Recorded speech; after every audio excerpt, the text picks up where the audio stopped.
Welcome, everybody, to the SEO Vault. My name is Mike. I am your host today, joined by Mark and Sophie. Hello, everybody. Hello. Hello. Today, we are going to be going over some SEO news, filtering the industry noise, going over what is actually working in the SERPs today, talking about some test updates, other exciting things. So stick around till the end. Remember to comment, like, share. You can find us on all your favorite podcasting platforms, Facebook, YouTube. So yeah, go ahead, engage, let us know you're here, and hey, everybody, how's it going, guys? It's a nice What's segue up, there, buddy? huh? I like it.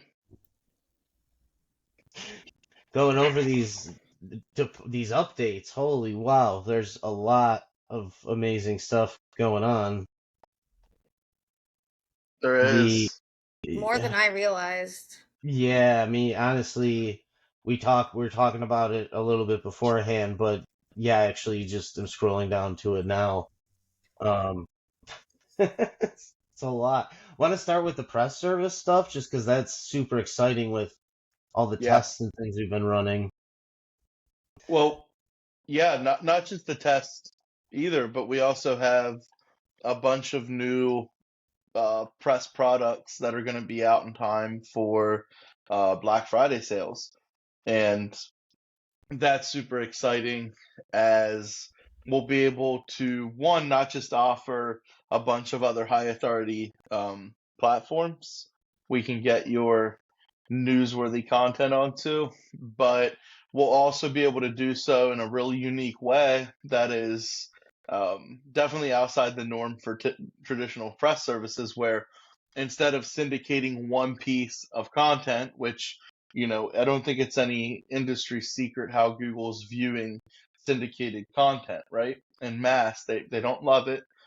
They're crawling it. It's still having effects, like we'll see with the update to the press release test we ran. We started back in June, but having said that, we're still going to throw a really cool spin on it, where we'll be offering Fox, Morningstar, Bloomberg, Yahoo Finance. Still, we'll have Globe and Mail, Business Insider, a few other ones. And what we'll do, instead of taking your article and syndicating to those, we'll take your piece of approved news content and we will modify it into a unique piece of content, um, amplifying the same points of news, mind you. We're not going to change the theme of the release or anything, but we will make it unique content, and we will make a unique piece for each of those authoritative sites and distribute it accordingly.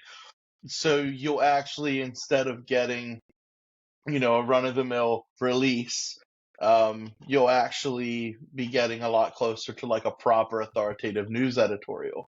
And that's pretty exciting. Um, That's and super exciting. it That's is. So I mean, what you're talking about is unique press content on high authoritative press sites.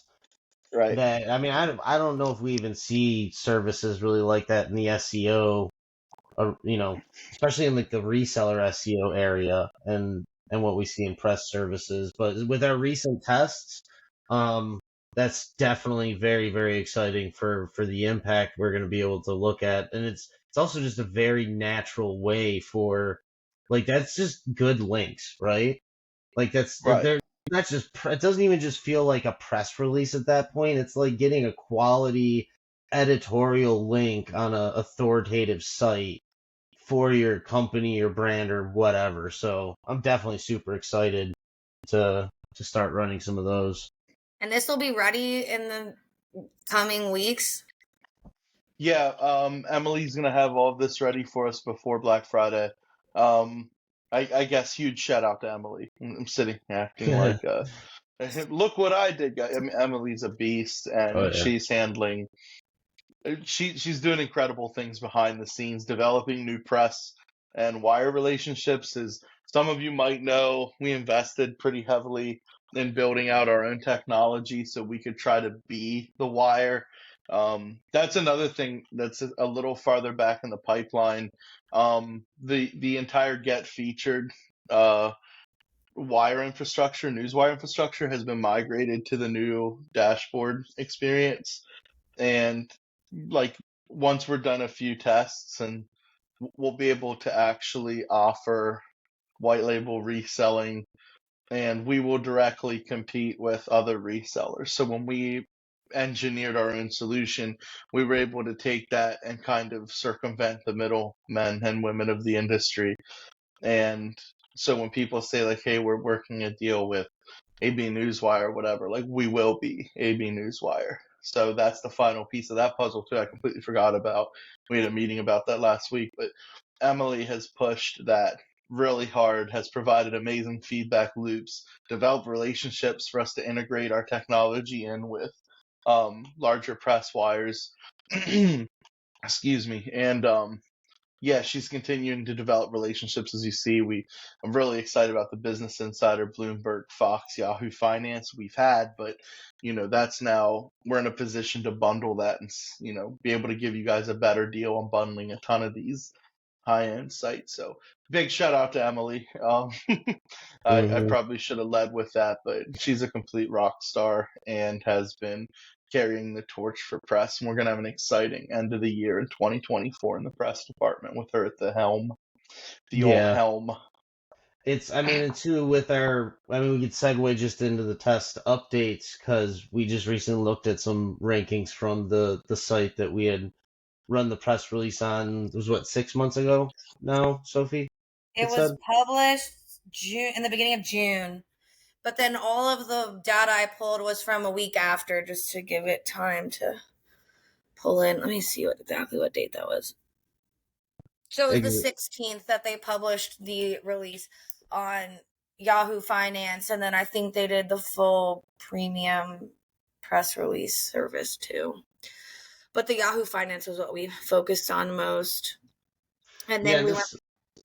Oh, go ahead. I was gonna say, this is one of my sites that I was just running, the test for the press release, and I haven't done anything else on this except for literally just putting up one blog post of AI generated content with very, very light editing and inserting headings. And it was for different keywords than what we were really targeting and seeing on the press release even. So to see that effect still happening, and I believe the last time I checked, the press release is still live and indexed. The Yahoo it's release still as live, well. indexed, and the featured snippet for the term that we had originally reported on. Yes, yeah, and I saw even some AI things still getting pulled from it as well. So yeah. with that, even up until this point, being able to put that across, 10, 5 big other sites with unique content for the same news and press, that's super exciting. I can't wait. So also, are we gonna publish that update this weekend with all the details that's coming out? When this episode is published, that update will have been published the Friday before. But I want to continue to go back and keep looking at it, because honestly, this is something we haven't done any work on, like Mike said, in 4 or 5 months. So it's nice to circle back, because even your website has, since that published, 6 new keywords, and I think, let me double check. They're not all for the homepage. It's supporting your other, like your service page and things like that. Yeah, across the site is ranking better, and that's just in the snapshot that we pulled from Ahrefs, which is not because I'm also tracking a bunch of terms, which obviously, like, they have to go crawl those terms to pull them. Yeah. And I've seen additional terms pop as well, just from the target terms. So again, super exciting. If we could even put the same news across multiple sites, but slightly optimize them for the same but different terms. Like when you look over the test, that this last test we did, it should be published and gone out. And if you haven't signed up, sign up to the SEO Mad Scientist. The weekend update goes out every weekend. We'll publish updates in there when we do have them.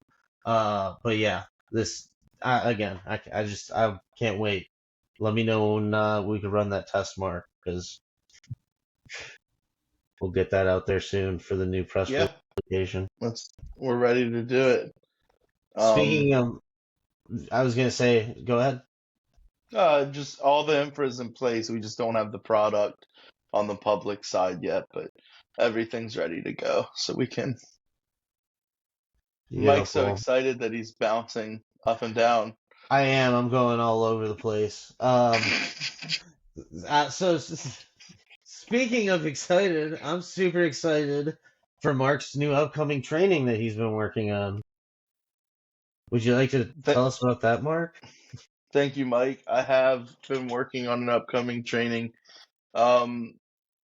So I got the first part of it recorded. Ended up being about 50 minutes, so just shy of an hour, in case any of you watching weren't able to extrapolate that 50 minutes is 10 minutes shy of an hour. Not sure why I needed to. You know what? Maybe I thought that, if I said 50 or 15, maybe that's why I subconsciously decided to clarify. Usually I just talk a little too quick and sound like a jackass. So maybe that was actually decent that time. But yeah, so basically, oh man, I should pull the slide up to collect my thoughts. But really quickly, there's a freaking flood of content out there about content and creating content plans and optimizing content. And I certainly feel like I have something to contribute there. I also didn't want to make the same thing that everyone else made just to say I made it. The example, like, I'm assuming a lot of the content planning trainings go something like build your keyword list, build a seed list, cluster it, make content, put it in your favorite content tool, match how many, make sure you're using words a certain number of times. I feel like I have a little bit more to offer than that, so I showed a different angle on doing a pretty similar process, but sorry, it was just my camera fucked up on my side. Sorry, there we go. So we're getting to a similar output, but I wanted to walk through the way I do it. I'm not saying it's a different way than everyone else on the planet. That's probably certainly not true. But it's just kind of my reasoning behind how you can build out some content silos.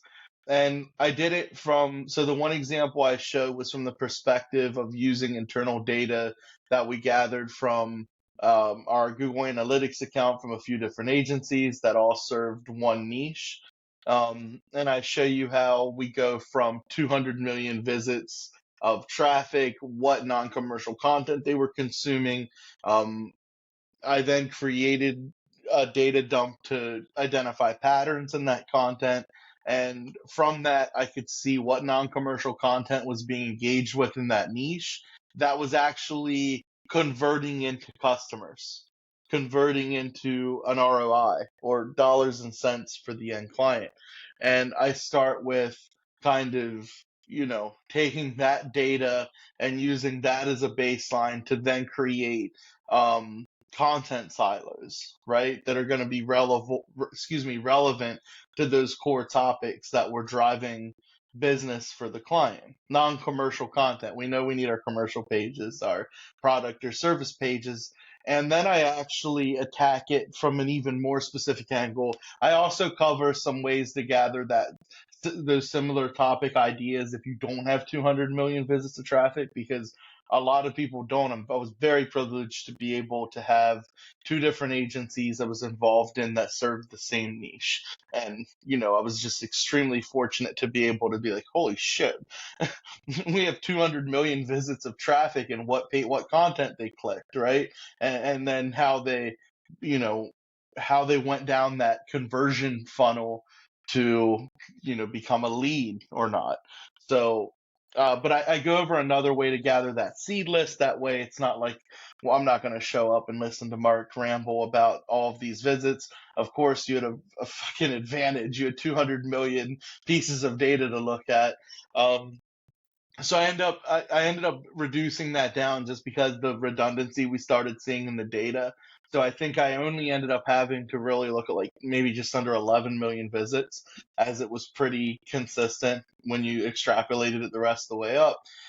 And then I like I said, I took a bit of a deeper dive and then explained why. And my main goal, let me be careful here. There's a lot of complexities when you go from like reading Google patents on how they're analyzing and scoring content and different content scores that exist, to be able to go from there to something actionable, like here's why I'm doing this in the most simplest of terms. That's important to me. And maybe it's because I'm just starting to get older. Maybe it's because I've spent a lot of years watching complete fucking charlatans in this industry regurgitate and babble technical rhetoric and jargon and act like they're brilliant people just to bamboozle people out of a bunch of money to sell a course or a mastermind or some fucking bullshit that probably isn't even going to work because the people can't even do the shit. It's not actionable. Man, that pisses me off. And there's a lot of it. And it's so much for being careful how you say it, Mark. I could drop a list of names of really unimpressive fucking people in this industry that charge top dollar to listen to their bullshit, to rattle off a bunch of shit they barely understand, written by people that are patented engineers at Google or other really great smart people who help break those patents down, right? Like there is really brilliant people we can lean on in the industry to help. I'm not even putting myself in that category. But my goal is to be like, hey, here's the patent I looked at. Here's why I have this theory. Here's what I'm doing that I think gets us to that patent, right? And I mean, so even in the training, I show a script and offer if anyone wants the script. Excuse me. We were working on some programmatic ways to clean the cluster data as it's done. I talk about why I use the cluster tool I do, which I don't own, so don't worry. It's not. There's no like pitch in it. Maybe there will be a pitch. Who cares? I'll pitch if I want to pitch, but it won't be some charlatan course. I'll tell you that much. Behave myself. But like, so that was my big thing with the content, was just make it like, here's these ideas and where I'm getting them from. Not that maybe none of them are unique. I don't even care. I don't know. Like I'm sure there's a lot of smart people doing content, so maybe I'm not as unique as I think I am. But I know some of the newer patents, newer being within the past like 2-3 years, I feel like I haven't seen them talked about a lot, which maybe doesn't mean much because I've been a recluse and just working on the agency and other software and stuff, and so maybe it is chatted about at these masterminds and stuff, and if so, sorry, hope I don't waste anyone's time. But I go through a justification of why I use the clustering tool I do, and there's some like jargon there, but even then I try to take that and say like, hey, this is basically all this means. And then I show 2 examples, one of us using a script to do some data hygiene on the cluster to clean it up, and I share the prompt, and I share the script code, but I'll actually share the script if anyone needs it. And then I have another one that we had a human do, someone on staff that went through and manually cleaned up the content plan. And that's where I am with part 1. It was about an hour to get through all my crazy ramblings to where we now are able to produce some content briefs and make content. So after that, part 2, again, we're going to make content briefs, create the content, optimize the content, and then I'm going to talk again some shit from patents that we're doing. I'm sure other people are doing too, and kind of why we're doing them. But I guess I just want to really push that. I'm trying to get back in the swing. I'm a little rusty.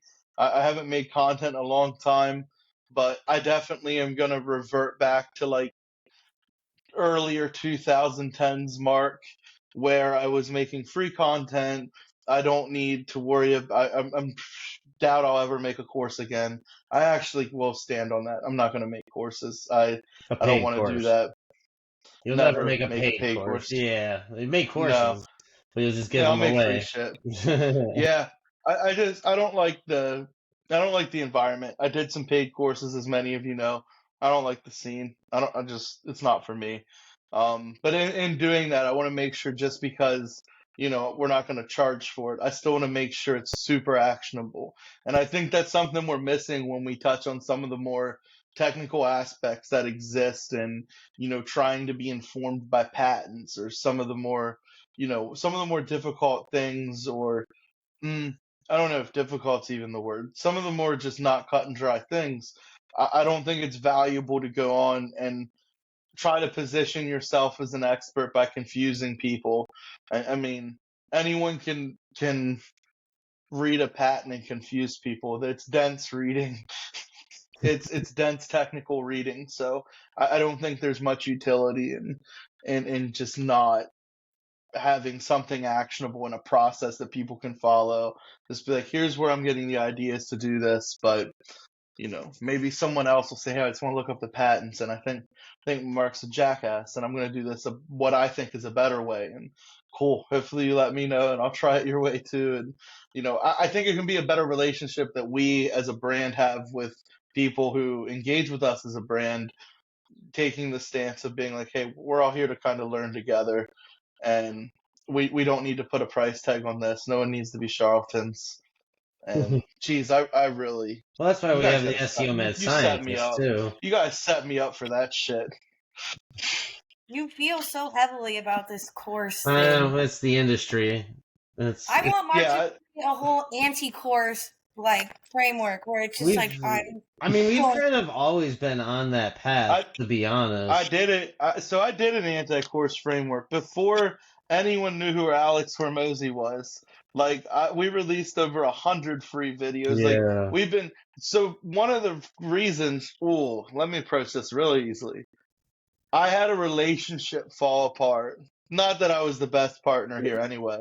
I had a relationship fall apart because we worked on a course, and instead of selling it as a high ticket course, I was like, man, let's just give it away.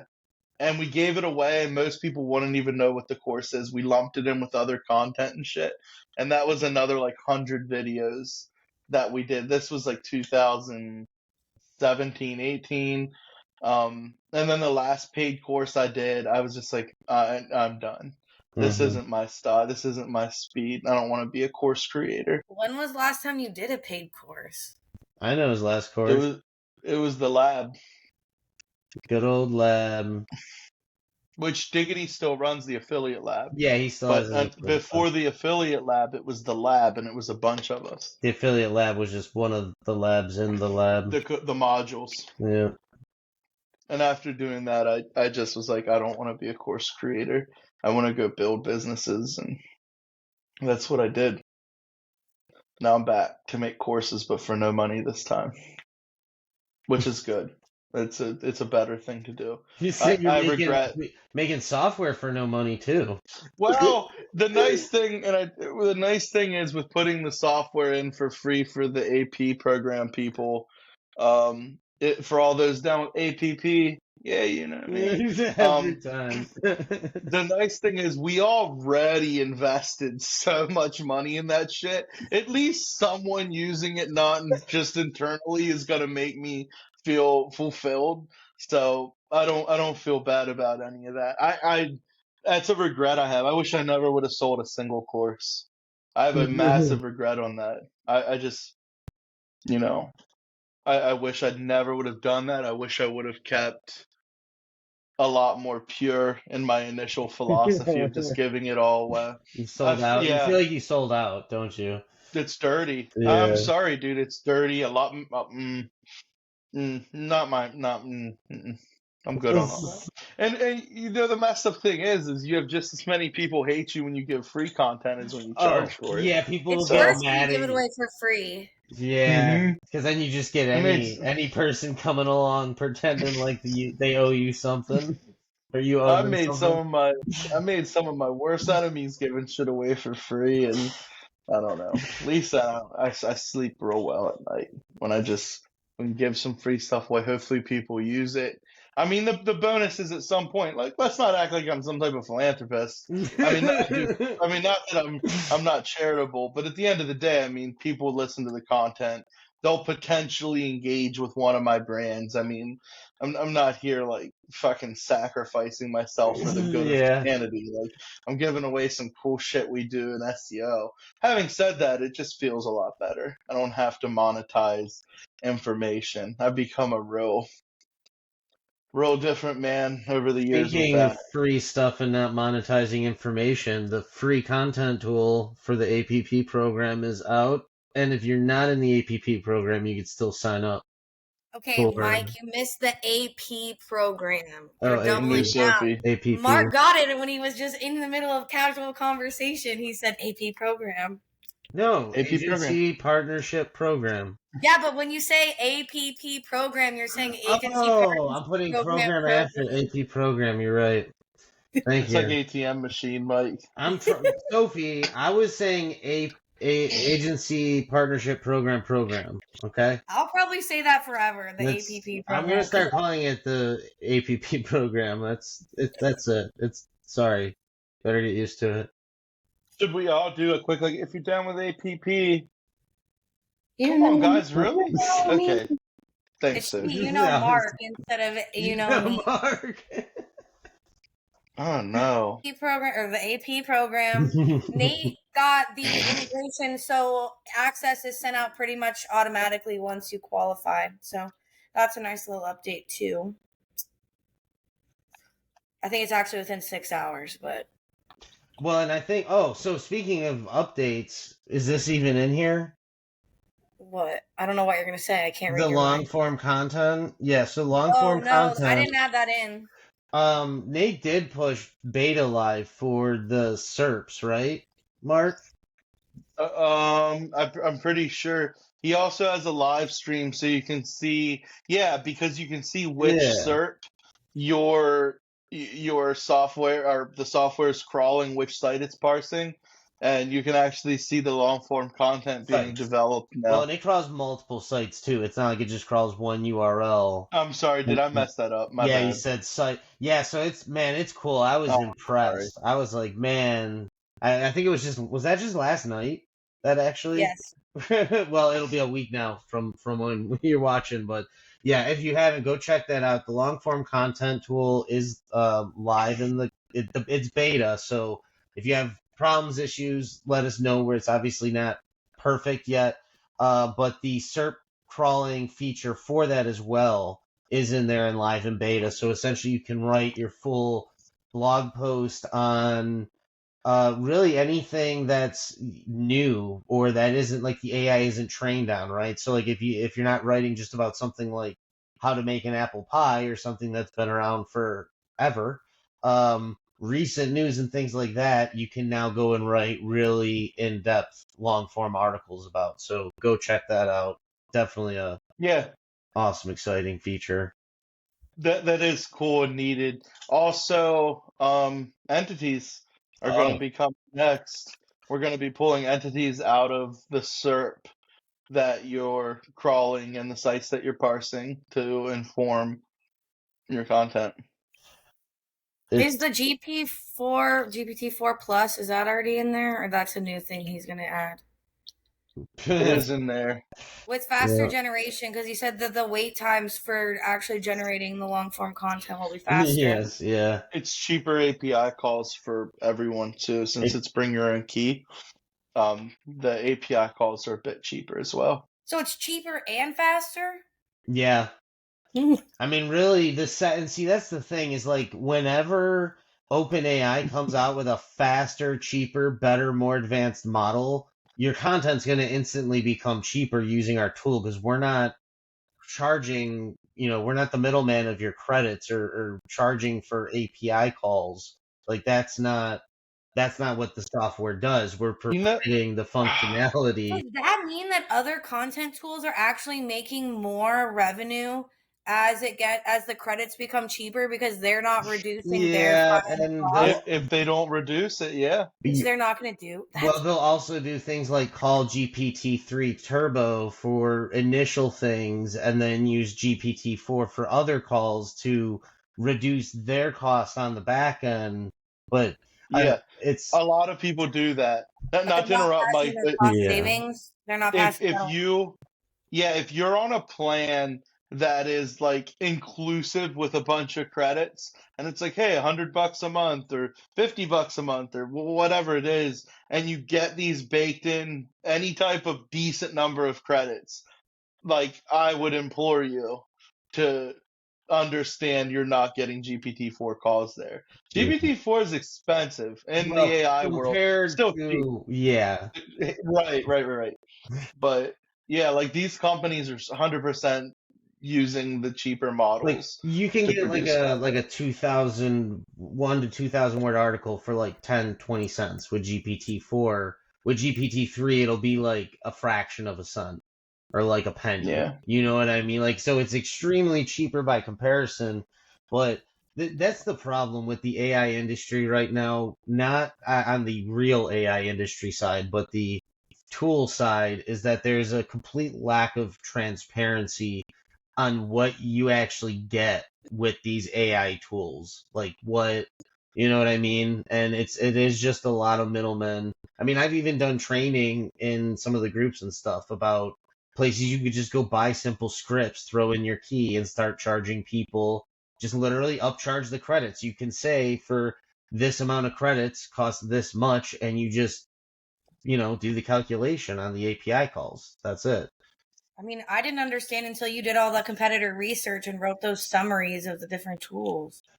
Yeah, and some of you have to dig. Like, if you really want to know, like, what, like, model you're using and things like that, like, you'll have to go look at, like, their, like, you'll literally have to go dig through, like, their terms of use and things, and it'll be very vague, pretty much saying, like, we use things like GPT-4 and other various, advanced AI LLMs to whatever. That's even more predatory, though, because a lot of the people using content tools are like people like my mom who have a business, but they don't understand the intricacies of the different model options. Yeah, and so essentially you'll get more likely to get things that just have complete garbage or, just lies or whatever. There's a lot of issues, but it's more so the issue is the lack of transparency, I think. If people knew what they were getting and what they were paying for and why they were paying for it, not just, being a middleman, the guarder of the API key that everyone now has access to if you create an OpenAI account and put 50 cents in it. Yeah. It's silly.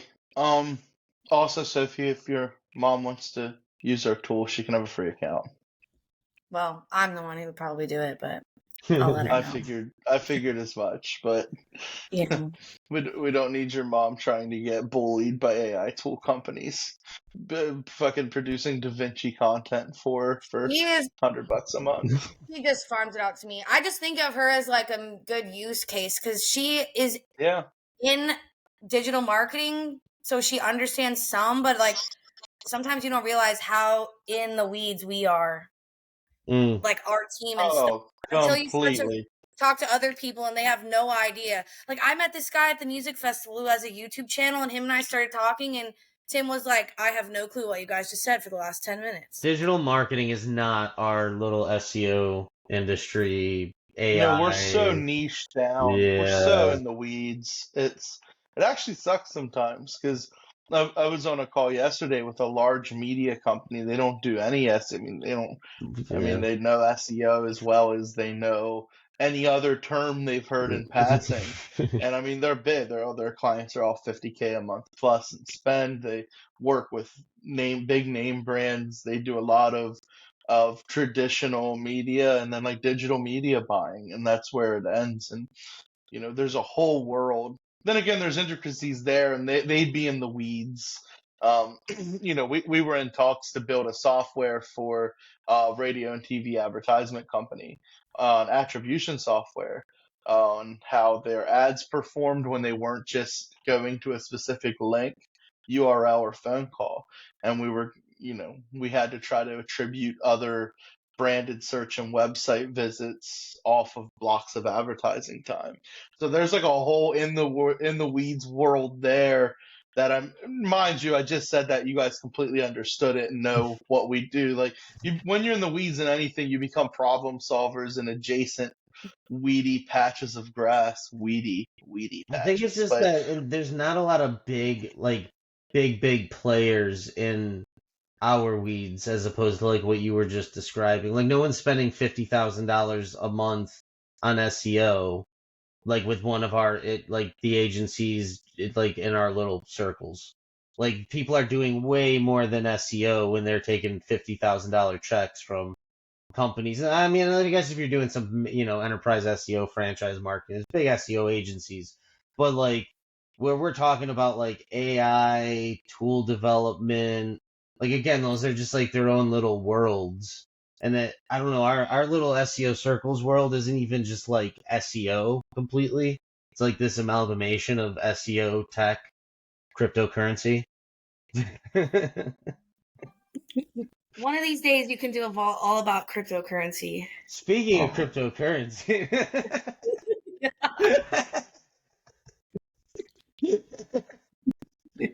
well, since you mentioned it, Sophie.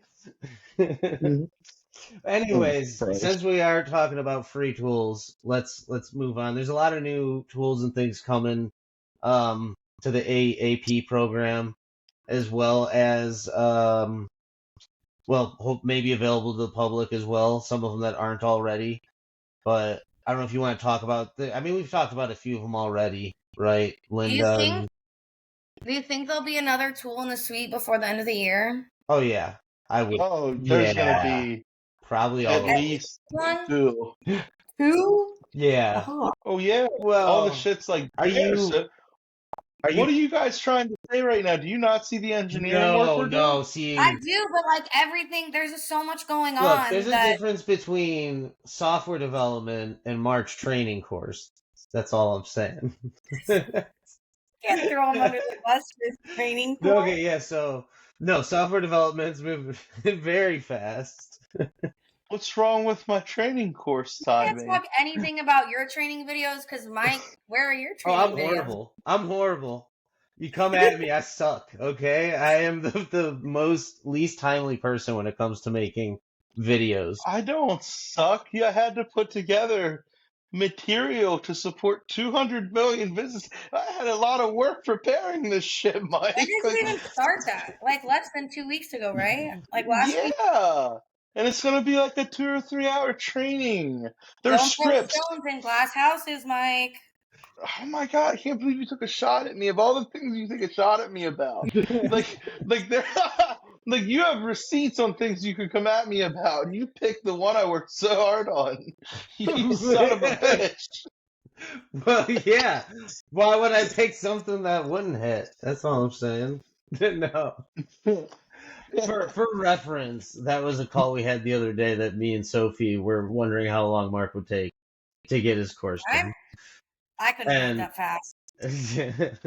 But the point is that the developers are coming out with updates, but like it's just I'm sitting here like in the middle of the night, like last night, and Nate's just like, yeah, look at this, and then it's like okay, we just pushed it live, and there it is. So Algomatic will want to test more because we didn't just take it from an internal tool into the Web 20 environment. We also finished up a big list of my wish list things.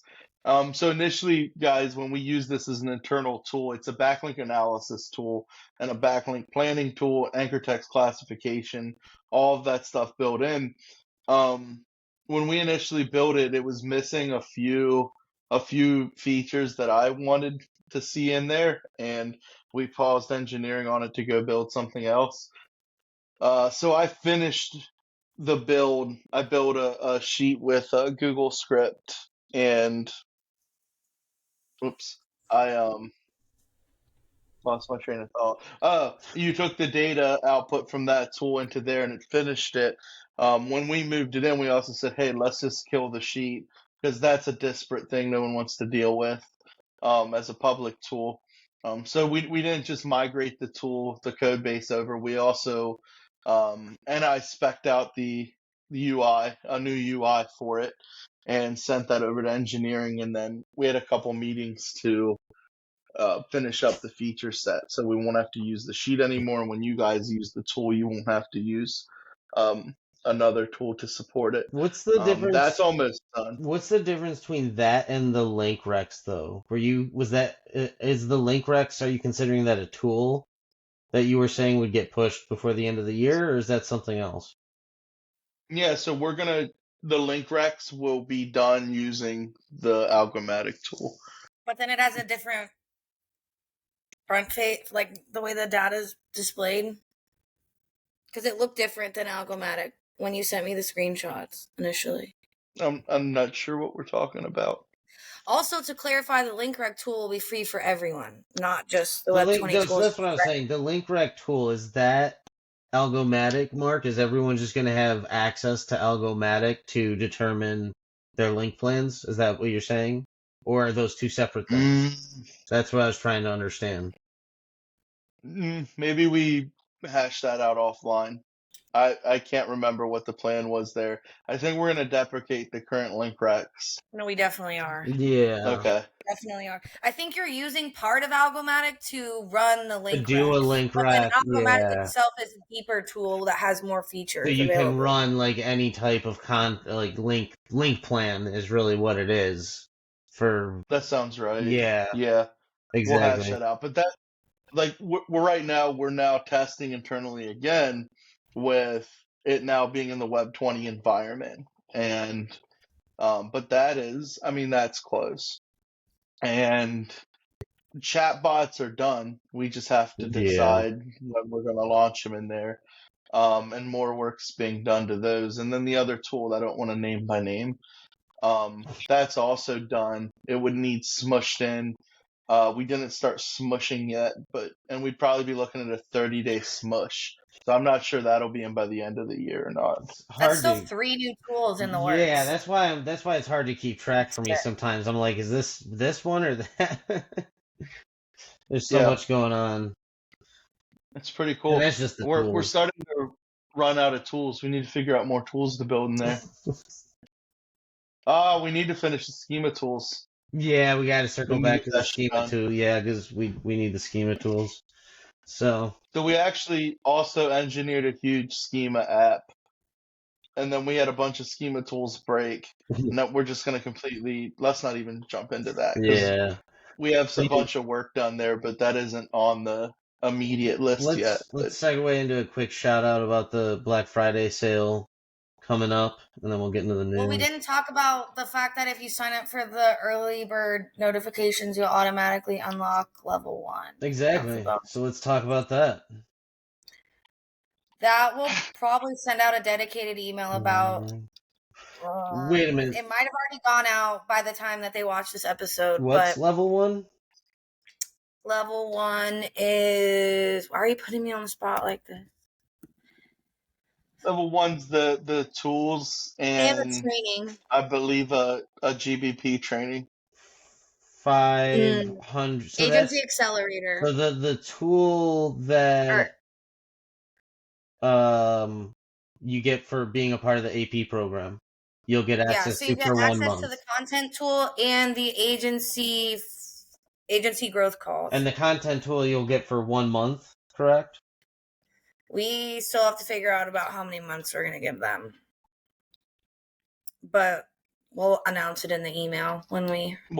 We'll figure something cool out there. Probably do more than a month for people just that way they'll also get to experience another... Just for signing up to the early bird list. So... Definitely. The email will go out. We'll probably do some social posts too, so it'll be all over. Just keep an eye out for that. Because you can unlock level 1 before the sale even starts. Awesome. That has everyone here at Web 20 humming. The Black Friday sale? Mm-hmm. Yeah. It's going to be big. What other things do we have to talk about? Well, I think we finally got through our updates if we want to talk about. If we're done talking about all the free stuff we're giving away, free tools and free training and. I know. The more we spent all this time talking about free.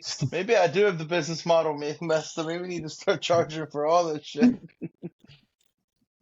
I mean, we could sit here and talk about. I mean, as far as Google updates, what's Well, that November update they're saying is a lot more volatile than the October.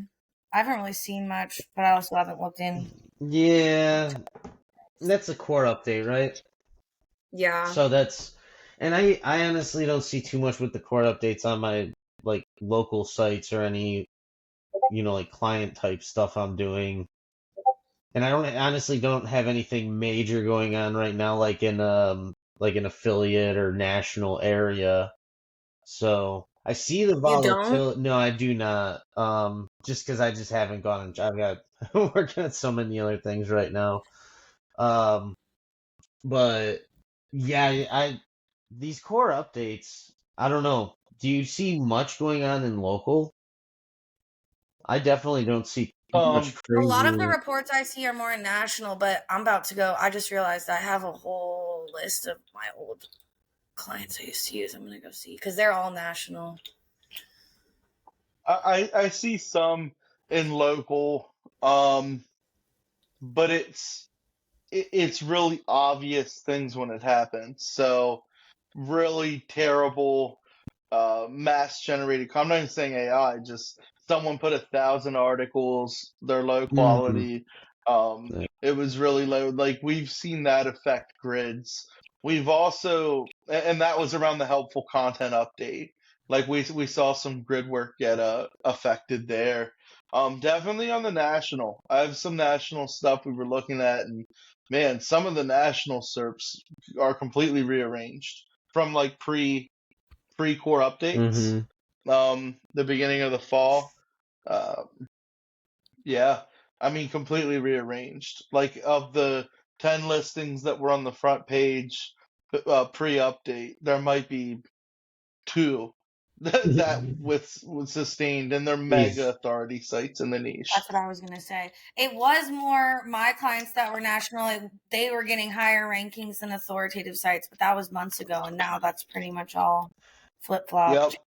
Yep, that's a huge thing we've seen. Yeah, I think in national and that CTA site that we were talking about, the press release was run on. That's probably the only thing that I have currently that's even similar, and it's not ranking that well. But I do watch the SERPs pretty well, and because it's such a new kind of industry and keywords that people are talking about, it's like more news centric. Like I can say that we've seen less movement in those SERPs, which is interesting. But so like you said, Mark, it's like the high authoritative sites, like those ones kind of are the ones that stuck, right? If any stuck. Yeah. And then so it maybe when you're dealing with those national not lower comp SERPs, but that just not owned by like the major authorities, maybe those were definitely hit more because I guess that makes sense. There's less authoritative content ranking, that would mean, according to Google. Something else I noticed, and I don't have an empirical data set here or anything, but another thing kind of in the same vein of the mix up, the sites that are doing the best seem to have, even though it's for very commercial terms that I was watching the rankings for, I have one even in mind that's extremely commercial. It's like informational, like an informational blog post on an authoritative site is what took the top several spots. And that was interesting to me, where the intent was not taken into consideration like you'd imagine Google typically would have looked at that intent, and it served like a big informational piece instead, a bunch of them. So it goes to say that the authority site's just like pooling, right? As opposed to like the good commercial content that matches the intent of the query. It seems like the authority of the site's just completely obliterating any relevance or intent matching. I'm sorry, Sophie, go ahead. I kept just talking. You're just making me realize I was even looking for something the other day just on my own, and all the top sites were authority sites, but they didn't even answer my question. Like what I was looking for, you could tell they had written just fluff AI content for it. There was no images or anything, and they're still ranking above the page 2 content that actually was more helpful for what I was looking for. Mm-hmm. Yeah. It's a thing. So that's some of the biggest takeaways I've had just from, again, I don't have like 1,000 sites I can look at here or anything, but the queries I am tracking, what I've seen, it seems like the authority is the authority of the domain and the breadth of content in general, where like all of the other content on the site isn't in that parent topic or directly relevant to that parent topic. It's not like a clustered silo or anything, but it's all like industry relevant, and it looks like they're looking at the authority, the breadth of similar content, and it seems like that's like the dominating. That was post. Man, I'm for some reason I'm assigning that to the helpful content update, but honestly, it might have even been the core update before that. I can't remember. I was making notes. I wanted to make content about all of this, and I just didn't get the time. So I would think it was probably like 8 months ago, because what I was talking about that I was looking for the other day, I was looking for something similar probably 8 or 9 months ago, and it was not even close to the same sites that were ranking. It was a lot smaller niche sites. I want to research that more now. Okay. Yeah. Mike, you want to take us out? Sure. It's been a very newsworthy, action-packed vault. So thank you everyone for joining us. This is episode 214. Mark, Sophie, thanks for the wonderful time today. Again, tune in, find us on all your favorite podcast stations, sites, YouTube, Facebook. Like, follow, comment, share, all that awesome stuff. And until next Wednesday, we will see you then. Bye. Bye.